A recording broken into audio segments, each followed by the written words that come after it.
بسم الله الرحمن الرحيم. السلام عليكم ورحمة الله وبركاته. أهلا بكم في قناتكم المفضلة والمحببة، الجماهير والكورة.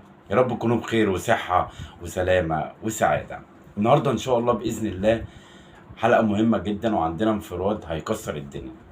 طبعا كلنا عارفين ان النادي الاهلي بيبرم صفقات الايام دي، صفقات قويه جدا عشان هو هيشترك في كاس العالم للانديه وبطوله السوبر ليج. طبعا البطولات دي كلها مهمه، غير الدوري غير الكاس. انتوا عارفين النادي الاهلي نادي كبير بيلعب على جميع البطولات كلها. فطبعا النادي الاهلي لازم يبرم صفقات قويه جدا جدا. واول صفقه كلنا عارفينها اللي هو ضم اللاعب امام عاشور من نادي ميتلاند، وطبعا دي صفقة قوية. طب ايه الصفقة التانية اللي الاهلي كان عمال يعني بيجري وراها ويتعاقد معاه؟ لعيب سن صغير، لعيب موهبة كبيرة جدا. طبعا هو اللعيب الكبير رضا سليم، موهبة الكورة المغربية الكبيرة. طبعا لعيب رضا سليم ده كان لعيب من ناشئي نادي الرجاء، وانتقل لنادي الجيش الملكي من هو عنده 23 سنة، وفضل يلعب حوالي من سنة 2017 لغاية سنة 2023. اللعيب اتألق مع نادي الجيش الملكي المغربي السنة دي، وسجل 16 هدف وعمل 19 اسيست. لعيب مراوغ، بيلعب على الطرف اليمين قدام وبيلعب على الطرف الشمال، فهيكون مفيد جدا جدا للنادي الاهلي وسنه صغير.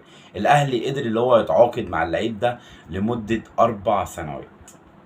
4 سنوات، باقي بس الإعلان عن الصفقة.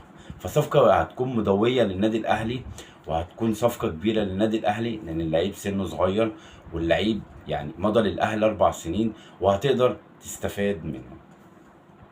طبعا يا رب ان شاء الله باذن الله الصفقات اللي بيبتدي يجيبها النادي الاهلي اللي هي تأدي في الملعب، واللي هي تعمل فريق قوي جدا، لان احنا محتاجين فريق قوي جدا عشان البطولات اللي احنا داخلينها وكاس العالم للانديه. طبعا مطلب جماهيري ان شاء الله باذن الله اللي ربنا يوفق النادي الاهلي، واللي احنا نقدر اللي احنا نعمل فيه مراكز كويسه. مش هقول لك طبعا اللي احنا ناخد كاس العالم للانديه، على الاقل نكون مركز تاني ونوصل حتى للمباراه النهائيه. وليه يمكن ربنا يوفقنا ان شاء الله باذن الله، وان احنا نقدر ناخد البطوله، وده مش بعيد عن ربنا.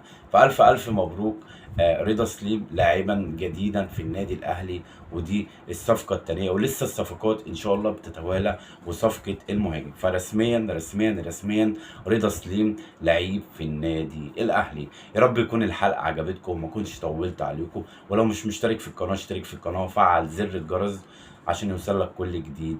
ومسك الختام، سلام.